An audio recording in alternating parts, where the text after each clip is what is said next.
4 years later, Dave, 22 now, has a job at a local gas station.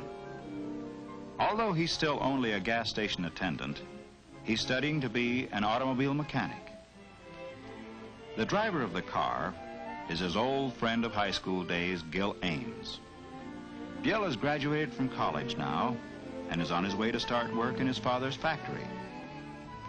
Dave is going to be married just as soon as his job of auto mechanic comes through.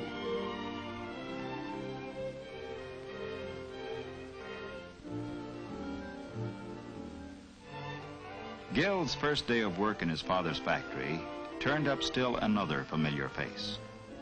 Ted Eastwood has a job in the bookkeeping department. Mr. Ames is taking his son on a tour of all the departments of the factory.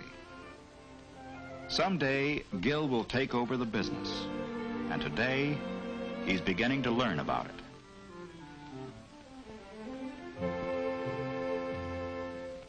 Kind of rocked you, didn't it? Gil Ames with his future all laid out for him. But you're Ted Eastwood, stuck in a job you'll be in all your life. Why don't you get out? What's keeping you here anyway? Mary Blakesley? You thought you'd marry her. But remember what she said that day in the car? Her car, of course. But can't you see it's impossible, Ted? It's not just money. We live in different worlds. Sure, different worlds inside this town, but there are other worlds, bigger towns. You've got some money saved, go to New York. Give it a try for 6 months.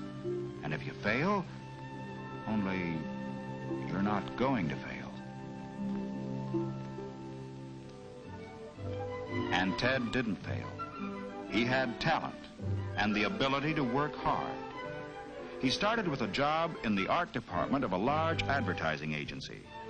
They called him a production assistant, but actually, he was a sort of a glorified errand boy. But at least he was through with bookkeeping and close to the kind of work he liked.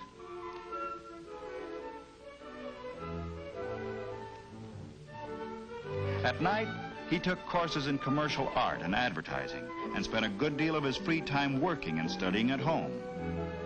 In the years that followed, Ted gained a thorough technical knowledge of his field.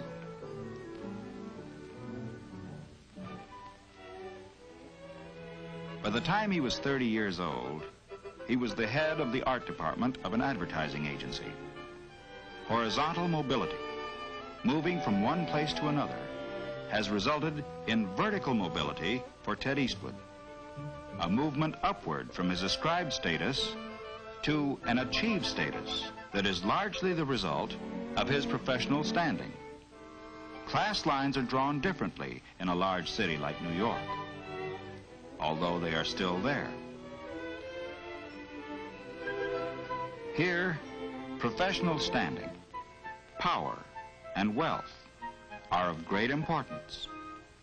It is possible for members of socially prominent families, theater people who may have come from the lower class, and successful businessmen of the middle class to mix socially. And Ted is an accepted member of the group.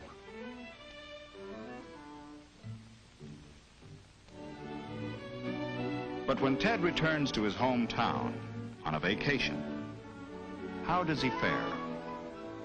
Has he a new achieved status back there, too? When he meets the girl he wanted to marry, have things changed? The town is small enough so that Mary has heard about Ted's success in New York. But this isn't New York.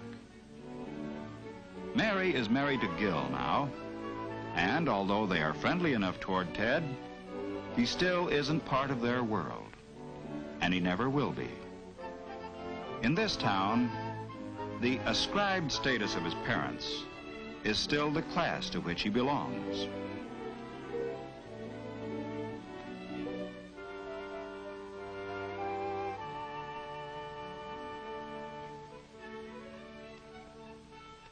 Ted's mother brings him up to date on all the town gossip, but he only half hears her. The meeting with Mary has stirred old memories in him. He's remembering what she said to him about different worlds. He knows now that to her and Gil, he's still the nice kid from the wrong side of the railroad tracks, no matter how successful he is. His achieved status is higher than that of his father's because he has a profession. But that status depends on a place. In this case, New York. Dave Benton, on the other hand, has changed his status hardly at all. He's now a skilled auto mechanic. And although his achieved status is not much better than the one ascribed to him by his family, financially, he will be able to provide better for his wife and children. His third child, a son, was born in the local hospital just yesterday. This new Benton baby has the ascribed status given him by his family. He may, as he grows up, reach a higher achieved status as Ted Eastwood did. Or he may, as his own father did, stay in the class to which he was born. His vertical mobility will depend greatly upon him, his character, his talents, and abilities. It will possibly depend, too, upon geographical mobility, because the criteria for class boundaries vary from place to place.